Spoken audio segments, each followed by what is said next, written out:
Hello everyone, once again I welcome to all job aspirants YouTube channel. एक बार फिर से आप सबका जॉब एस्पायरेंट्स यूट्यूब चैनल पर स्वागत है। मिसलिनियस क्वेश्चन की सीरीज़ चल रही है और ये उसका पार्ट 14 है। 13 पार्ट ऑलरेडी अपलोडेड हैं इसी चैनल पे और सेपरेट प्लेलिस्ट भी आपको मिल जाएगी। स्टैटिक जीके विद फैक्ट्स होगा, जैसा कि मैं हर वीडियो में आपको बताते हुए आया हूँ, डीप में बताते हुए चल रहा हूँ और विद फैक्ट्स में आपको बताते हुए चल रहा हूँ। 3500 क्वेश्चन हम कवर करेंगे। ये बहुत लंबी सीरीज़ होने वाली है, लगभग 35 से 40 पार्ट इसके आएंगे और ये जो अभी पार्ट है 14वां पार्ट है। तो एसएससी, रेलवे, ग्रुप डी और एनटीपीसी, पीईटी और दिल्ली पुलिस हो या स्टेट पुलिस कोई भी हो या स्टेट एग्ज़ाम हो, उन सब के लिए बेनिफिशियल है। उन्हें देख के उनके ओरिएंटेड ही एग्ज़ाम में क्वेश्चन जो पूछे गए हैं वो सारे इसी में मैंने इंक्लूड किए हैं। तो ये पार्ट रेगुलर बेस पे आते रहेंगे। आप प्लीज़ जो भी नए हैं चैनल को सब्सक्राइब करके रखना और बेल आइकन को दबा के रखना और क्वेश्चंस देखना, आपको बहुत अच्छे लगेंगे। जो भी प्रीवियस ईयर में पूछे गए हैं वही क्वेश्चंस मैंने यहाँ पे इंक्लूड किए हैं। मिसलिनियस क्वेश्चन हैं सारे। तो चलिए शुरू करते हैं। शुरू करने से पहले मेरा नाम है अनिल और आप देख रहे हैं जॉब एस्पायरेंट्स यूट्यूब चैनल। तो चलिए शुरू करते हैं, ज़्यादा डिले नहीं करेंगे अपनी वीडियो। अपना पहला क्वेश्चन है, यांत्रिक ऊर्जा को विद्युत ऊर्जा में रूपांतरित करने वाला उपकरण कौन सा है? यानी कि यांत्रिक ऊर्जा को विद्युत ऊर्जा में कौन सा उपकरण है इनमें से जो बदलता है? तो ये जो डायनामो है ना, ये यांत्रिक ऊर्जा को विद्युत ऊर्जा में बदल देता है। जैसे कि अगर हम बात करें मोमबत्ती की, तो मोमबत्ती क्या है, रासायनिक ऊर्जा को, मोमबत्ती जो है रासायनिक ऊर्जा को किसमें, प्रकाश या ऊष्मा ऊर्जा में बदल देता है। प्रकाश ऊर्जा या ऊष्मा ऊर्जा में बदल देता है। बिल्कुल ऐसे ही ये डायनामो है, विद्युत विद्युत ऊर्जा में बदल देता है किसको, यांत्रिक ऊर्जा को। ठीक है, ये उसकी इमेज है यांत्रिक उसकी, डायनामो की। और कुछ डिटेल्स की तरफ बढ़ते हैं। जैसे डायनामो एक स्थिर संरचना होती है जिसे स्टेटर कहते हैं। बिल्कुल ऐसे स्थिर संरचना होती है, स्टेटर कहते हैं। एक स्थिर चुंबकीय क्षेत्र उपलब्ध कराती है। कहने का मतलब ये है, एक वैज्ञानिक हुआ करते थे, उनका नाम था ऑरस्टेड। ऑरस्टेड ऐसे उनका नाम था, ये ऑरस्टेड। ये वैज्ञानिक थे। इन्होंने एक हाई वोल्टेज करंट को एक चुंबक क्षेत्र में उसमें घुमाने के बाद चुंबक क्षेत्र उत्पन्न किया जिससे बिजली पैदा हुई।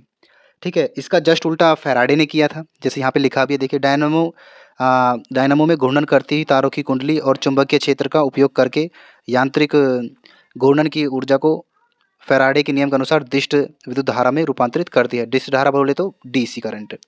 ठीक है, अगर मैं फैराडे के नियम की बात करता हूँ, पहले मैं इसको एक्सप्लेन कर लेता हूँ। दिष्ट धारा कौन सी होती है? वह धारा जो सदैव एक ही दिशा में बहती है, जिसकी ध्रुवीयता निहित रहती है, वह दिष्ट धारा होती है।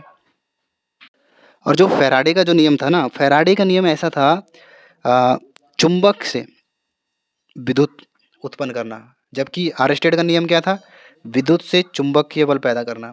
तो और जो फैराडे जी थे उन्होंने चुंबक से, तो देखिए, जब जब चुंबकीय कोई आ जाता है, बार बार बच्चे शोर कर देते हैं तो मैं वीडियो ऑफ कर देता हूँ, बाकी ऐसा कोई वो नहीं है।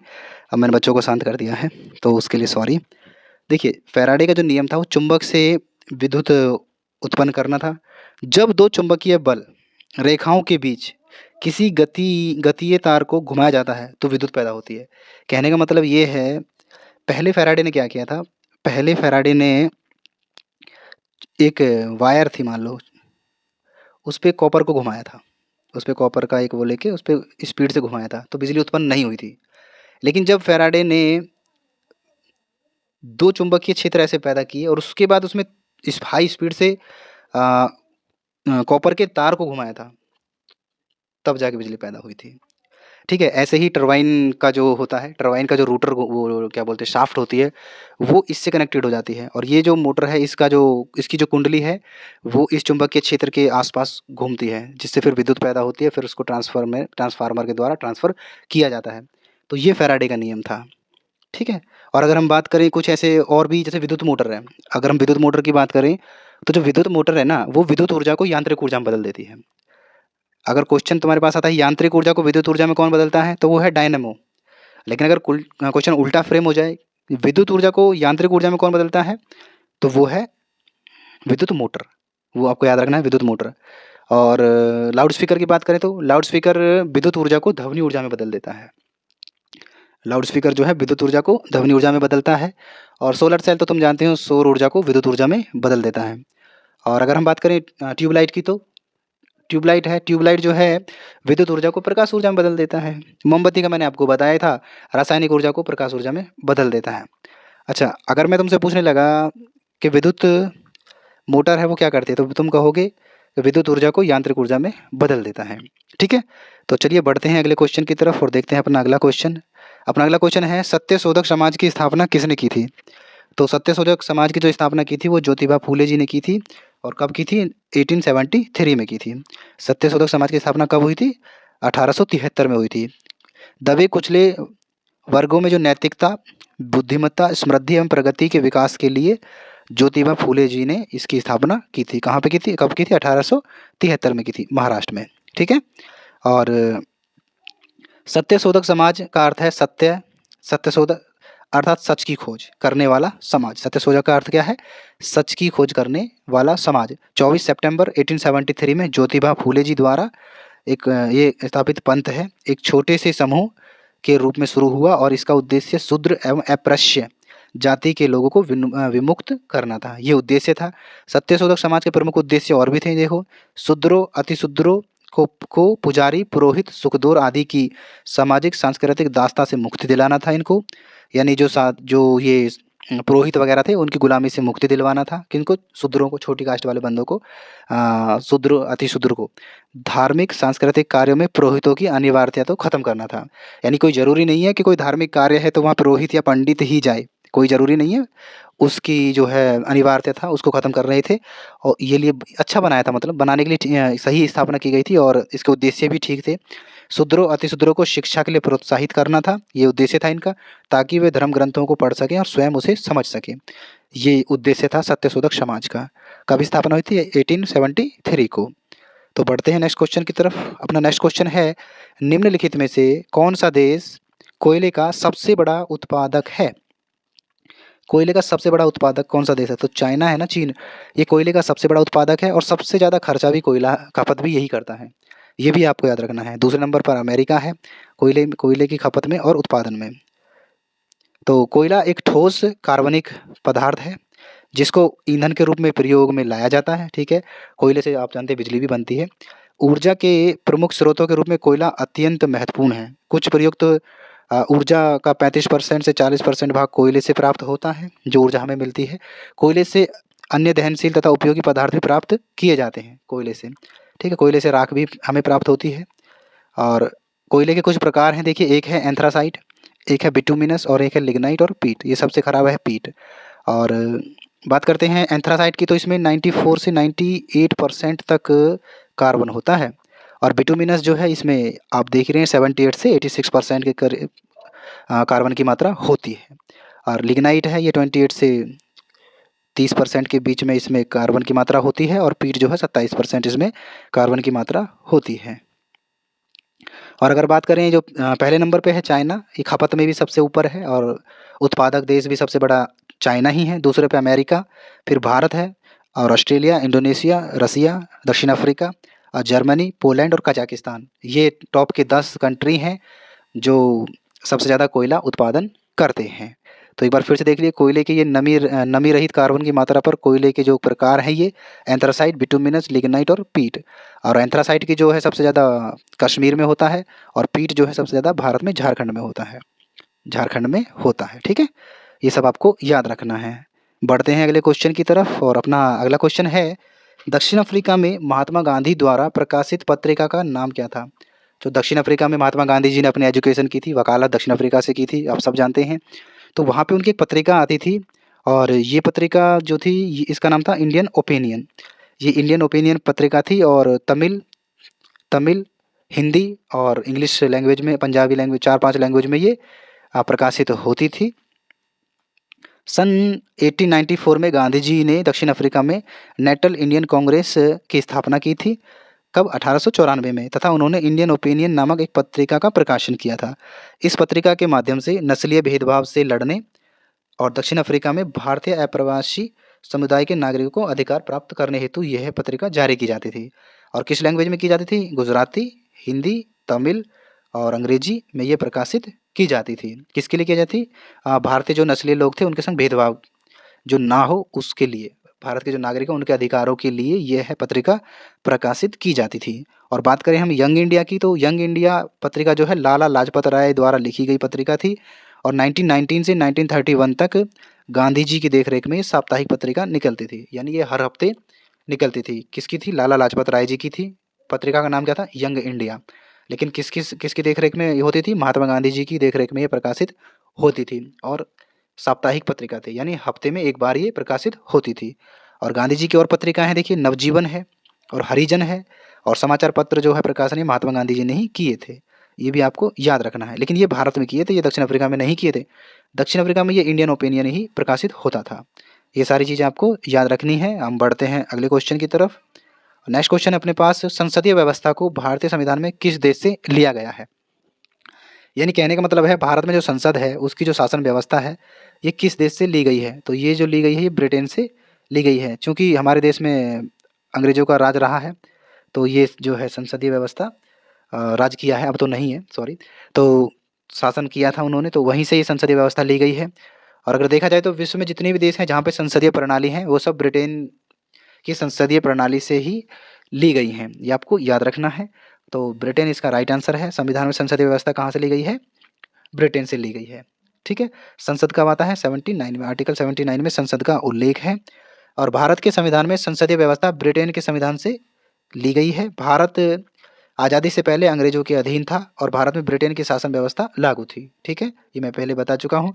और भारतीय संविधान निर्माता जो थे ब्रिटिश संसदीय व्यवस्था से परिचित थे, इसे अपनाने में उन्हें कोई समस्या नहीं होगी, इसीलिए भी हमने जो है संसदीय व्यवस्था को अपनाया था। विश्व के जितने भी संसदीय प्रणाली वाले देश हैं ब्रिटेन की संसदीय शासन व्यवस्था से ही ली गई है। ब्रिटेन संसदीय प्रणाली की जननी कहा जाता है, ब्रिटेन को ही संसदीय प्रणाली की जननी कहा जाता है। तो याद रखने वाले फैक्ट कौन कौन से हैं? देखिए, एक तो आपको ये याद रखना है संसदीय प्रणाली की जननी किसे कहते हैं? ब्रिटेन को कहते हैं। भारत में संसदीय प्रणाली किससे ली गई है? ब्रिटेन से ली गई है। ये आपको याद रखना है। अनुच्छेद 79 में इसका जिक्र है। ये सारी चीज़ें आपको याद रखनी है। हम बढ़ते हैं अगले क्वेश्चन की तरफ। हमारा नेक्स्ट क्वेश्चन है, वह काल्पनिक रेखा जो पृथ्वी को दो भागों में डिवाइड करती है। देखिए पृथ्वी हमारी गोल है, गोल तो नहीं है, थोड़ी चपटी टाइप की है ऐसे हल्की सी, तो हम गोल मान लेते हैं। चलो, हमारी पृथ्वी जैसे इस टाइप की पृथ्वी देखिए, तो या ये दो भागों में ऐसे हो, या तो ऐसे हो सकती है, ये दक्षिण ध्रुव, उत्तरी ध्रुव और दक्षिणी ध्रुव है, ये उत्तरी ध्रुव है, ये दक्षिणी ध्रुव है, और दूसरा भाग ये हो सकता है, राइट।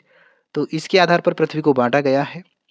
तो ये कह रहा है वो काल्पनिक रेखा जो क्वेश्चन जो कह रहा है हमारा, वह काल्पनिक रेखा जो पृथ्वी को दो भागों में बांटती है, तो वो इनमें से कोई नहीं है। देखिए मैं इसको एक्सप्लेन करूँगा आपके सामने, उससे पहले हम एक फ़ोटो देखते हैं। देखिए ये फ़ोटो है, देखिए ये है भूमध्य रेखा, ये है भूमध्य रेखा, राइट। ये है भूमध्य रेखा और ये है नॉर्थ पोल और ये है साउथ पोल। ठीक है, ये भूमध्य जो रेखा है ये पृथ्वी को दो भागों में ऐसे बांटती है, राइट। और अगर हम बात करें पृथ्वी को दो भागों में ऐसे, तो ये नॉर्थ पोल और साउथ पोल पृथ्वी को दो भागों में बांटते हैं। देखिए भूमध्य रेखा पृथ्वी की सतह पर उत्तरी ध्रुव एवं दक्षिणी ध्रुव के समान दूरी पर स्थित एक काल्पनिक रेखा है। यह पृथ्वी के उत्तरी और दक्षिणी गोलार्ध में विभाजित है। दूसरा हिस्सा, एक अन्य काल्पनिक रेखा भी ग्लोब को दो भागों में बांटती है। कौन सी? विषुवत व्रत रेखा कहा जाता है इसको, विषुवत व्रत रेखा कहा जाता है, नहीं सॉरी, इसको विषुवत व्रत रेखा कहा जाता है। और पृथ्वी के उत्तर में यानी यहाँ उत्तर में स्थित आधे भाग को उत्तरी गोलार्ध, इसके अगर हम इसको ऐसे डिवाइड कर दें तो ये जो आधा भाग है इसको उत्तरी गोलार्ध कहते हैं और इसको दक्षिणी गोलार्ध कहते हैं, और आधे भाग को दक्षिणी गोलार्ध कहा जाता है। ये दोनों बराबर के आधे आधे भाग होते हैं। ठीक है, ये सारी चीज़ें आपको याद रखनी है। और ये फ़ोटो है इसका। तो बढ़ते हैं नेक्स्ट में। देखिए आप इस चैनल को ज़रूर सब्सक्राइब कर लें, बेल आइकन को दबा लें। चैनल जॉब एस्पायरेंट से आप सर्च करेंगे तो आपको मिलेगा। आप जॉब एस्पायरेंट सर्च करना, आपको हमारा चैनल मिल जाएगा। और ये जो पीडीएफ है इसका लिंक आपको डिस्क्रिप्शन में मैं टेलीग्राम का लिंक डाल दूँगा, वहाँ पे आपको मिल जाएगा। और यूट्यूब पर आप सिंपली सर्च कर सकते हैं miscellaneous questions bye Anil sir, तो भी आपको हमारी वीडियो मिल जाएगी। आप वहाँ से भी हमारे चैनल पे ज्वाइन हो सकते हैं। और thanks for your love and support. Please channel को ज़रूर सब्सक्राइब करना। तो हम बढ़ते हैं आगे और देखते हैं अपना नेक्स्ट क्वेश्चन। अपना नेक्स्ट क्वेश्चन है, सती प्रथा का उन्मूलन कब किया गया था? जो सती प्रथा थी ये 1829 में इसका उन्मूलन किया गया था। सती प्रथा ये राजा राम मोहन राय जी हैं, इनके द्वारा सती प्रथा का उन्मूलन किया गया था। और लॉर्ड विलियम बेंटिक जो हैं उनकी सहायता से इस प्रथा का अंत किया गया था। सती प्रथा एक हिंदू महिला को उसकी पति की चिता में उसकी पति की मृत्यु पर आहुति देने की एक प्रथा थी। यानी जब पति की मृत्यु हो जाती थी तो पत्नी को उसकी चिता के साथ ही जीवित ही जला दिया जाता था। हालाँकि इस प्रथा में कोई वैदिक मान्यता नहीं है। हालाँकि सती के कई मामले स्वैच्छिक थे। इस प्रथा में कुछ महिलाएँ अपनी इच्छा से सती होती थीं, मतलब मृत्यु को प्राप्त होती थीं, जबकि कुछ को मजबूर किया जाता था। बंगाल के महान हिंदू समाज सुधारक थे राजा राम मोहन राय। बंगाल के हिंदू समाज में प्रचलित कई बुराइयों से लड़ाई लड़ी उन्होंने और सती प्रथा उनमें से एक थी। लॉर्ड विलियम बेंटिक 1828 में भारत के गवर्नर जनरल बने थे। लॉर्ड विलियम बेंटिक कब बने थे? 1828 में, और उसके 1 वर्ष के बाद ही उन्होंने इस प्रथा का अंत किया था, देख लो। उन्होंने सती प्रथा, बहु विवाह, बाल विवाह और कन्या भ्रूण हत्या जैसी कई प्रचलित सामाजिक बुराइयों को दबाने में राजा राम मोहन राय की मदद की थी। लॉर्ड विलियम बेंटिक ने ब्रिटिश भारत में कंपनी के अधिकार क्षेत्र में सती प्रथा पर प्रतिबंध लगाने का कानून पारित किया था। तो इसका पूरा श्रेय लाल इनको जाता है, राजा राम मोहन राय जी को और लॉर्ड विलियम बेंटिक को। कब बने थे सती प्रथा से 1 वर्ष पहले वो बंगाल के भारत के गवर्नर जनरल बने थे। उसके 1 वर्ष के बाद उन्होंने 1829 में सती प्रथा का अंत कर दिया था। बढ़ते हैं नेक्स्ट क्वेश्चन की तरफ। नेक्स्ट क्वेश्चन है, सतलज नदी का उद्गम स्थल है। देखिए सतलज नदी ये है, सतलज नदी की इमेज आपको दिख रही है। इसका उद्गम स्थल जो है तिब्बत है। तिब्बत से इसका उद्गम होता है और ये फिर भारत में एंटर करती है। सतलज नदी दक्षिण पश्चिम में तिब्बत के समुद्र तल से 4600 मीटर की ऊंचाई पर इसका उद्गम स्थल मानसरोवर के निकट राक्षस ताल से ये निकलती है। मानसरोवर के पास में एक राक्षस ताल है, वहाँ से ये सतलज नदी निकलती है। इसका स्थानीय नाम जो है, वहाँ पे जो नाम है उसका नाम है लॉन्गचेन खम्बाव, इसका नाम है। और सतलज नदी उत्तरी भारत में बहने वाली एक प्रमुख नदी है। ये जो क्वेश्चन है ये सतलज नदी का स्थानीय नाम क्या है, ये क्वेश्चन कई बार पूछा जा चुका है। इसका नाम है लॉन्गचेन खम्बाब। और सतलज नदी कहाँ पे? उत्तर भारत में बहने वाली एक प्रमुख नदी है। इसका पौराणिक नाम है शतुर्दी। ठीक है, भारत में शिवकला दर्रा में ये प्रवेश करती है। भारत में कहाँ पे? शिवकला दर्रा हिमालय का एक प्रमुख दर्रा है, वहाँ पर ये प्रवेश करती है। और सतलज नदी इस दर्रे के पास की एक तंग घाटी से गुजरकर, एक पतली सी घाटी से गुजरकर तिब्बत से होते हुए भारत में दाखिल हो जाती है। और भारत का जो राष्ट्रीय राजमार्ग है NH5 शिवकिला दर्रा तक जाता है। ये आपको याद रखना है। कहाँ पे? NH5 जो है शिवकिला दर्रा तक जाता है। आप NH5 पे जब जाएंगे तो आपको शिवकिला दर्रा दिखेगा और वहाँ से आपको सतलज नदी भी दिख जाएगी। नेक्स्ट क्वेश्चन है, निम्नलिखित में से कौन सा मूलभूत अधिकार नहीं है? तो जो संपत्ति का अधिकार है ये हमारा अब मौलिक अधिकार नहीं है, ये मूलभूत अधिकार नहीं है। हमारे पास कौन कौन से अधिकार हैं? देखिए, एक समता का अधिकार है, स्वतंत्रता का अधिकार है, शोषण के विरुद्ध अधिकार है और शोषण के विरुद्ध अधिकार है अपने पास, कि हमारे ऊपर अगर कोई शोषण करता है तो हम आर्टिकल 23 से 24 के बीच में हमारे पास ये उल्लेख है संविधान में, हम इसके तहत जो शोषण करता है उस पर कार्यवाही कर सकते हैं। धर्म की स्वतंत्रता का अधिकार है, सांस्कृतिक एवं शिक्षा संबंधी अधिकार और संवैधानिक उपचारों का अधिकार है। ठीक है, ये 6 मौलिक अधिकार हैं जो हमने अमेरिका से लिए हैं। संपत्ति के अधिकार को 44वें संवैधानिक संशोधन के अधिनियम 1978 के द्वारा अधिकारों की सूची से हटा दिया था। पहले ये भी मौलिक अधिकार था, लेकिन इसको फिर 44वां संशोधन जो 1978 में हुआ था उसके बाद इसको हटा दिया गया था। अब यह विधिक अधिकार है, सिर्फ ये एक कानूनी अधिकार है और एक सामान्य कानूनी अधिकार बनकर ये रह गया है। एक नए अधिनियम के उनसे 300A में इसको रखा गया है। 300A क्या कहता है? देखिए, भारतीय संविधान का अनुच्छेद 300A संपत्ति के अधिकार से संबंधित है और संविधान के 44वें संशोधन के द्वारा इसे संपत्ति के अधिकार को मौलिक अधिकारों की सूची से हटा दिया गया है। ठीक है, संशोधन के बाद इस संविधान के भाग किस में रख दिया है? 12 में, अनुच्छेद 300A में के तहत इसे रखा गया है और अब ये कानूनी अधिकार बना दिया गया है। तो चलिए बढ़ते हैं आगे और देखते हैं अपना नेक्स्ट क्वेश्चन और लास्ट क्वेश्चन है ये, निम्नलिखित में से पिछड़े वर्गों से संबंधित है, इसमें से कौन सी समिति है जो पिछड़े वर्गों से संबंधित है? तो ये काका कालेलकर जो समिति है ये पिछड़े वर्गों से संबंधित है। ये काका कालेलकर जी हैं, ये पिछड़े वर्गों से संबंधित समिति थी इनकी। और भारत के संविधान के अनुच्छेद 340 का पालन करते हुए, अनुच्छेद 340 का पालन करते हुए काका कालेलकर की अध्यक्षता में 29 जनवरी 1953 को राष्ट्रपति के आदेश पर प्रथम पिछड़ा वर्ग आयोग की स्थापना की गई थी। इसे प्रथम पिछड़ा वर्ग आयोग 1955 या काका कालेलकर आयोग के रूप में भी जाना जाता है। रंगराजन समिति जो है ये रंगराजन समिति ये किससे संबंधित है? इसका गठन 2012 में हुआ था। गरीबी के आकलन के लिए यह गठित की गई थी। और हम बात करें राजमन्नार समिति की, तो राजमन्नार समिति का जो गठन है केंद्र व राज्यों के बीच जो विवाद थे उसको सुलझाने के लिए किया गया था 1970 में। ठीक है, रंग राजमन्नार कमेटी और समिति, और रंगराजन समिति जो थी ये गरीबों के आकलन के लिए समिति थी। ये सारी चीज़ें आपको याद रखनी है। सो ये वीडियो हमारी यहाँ पे लास्ट होती है। सो थैंक्स फॉर वॉचिंग, और वीडियो अच्छी लगी हो तो प्लीज़ वीडियो को शेयर करना, और जो भी चैनल पे नए हैं प्लीज़ चैनल को सब्सक्राइब करना। जॉब एस्पायरेंट चैनल है, चैनल को सब्सक्राइब करके ये जो बेल आइकन है इसको दबाना। और मैं मिलता हूँ नेक्स्ट वीडियो में, तब तक के लिए स्वस्थ रहें, मस्त रहें, खुश रहें, बड़ों का सम्मान करें, छोटों को प्यार दें। जय हिंद, जय भारत।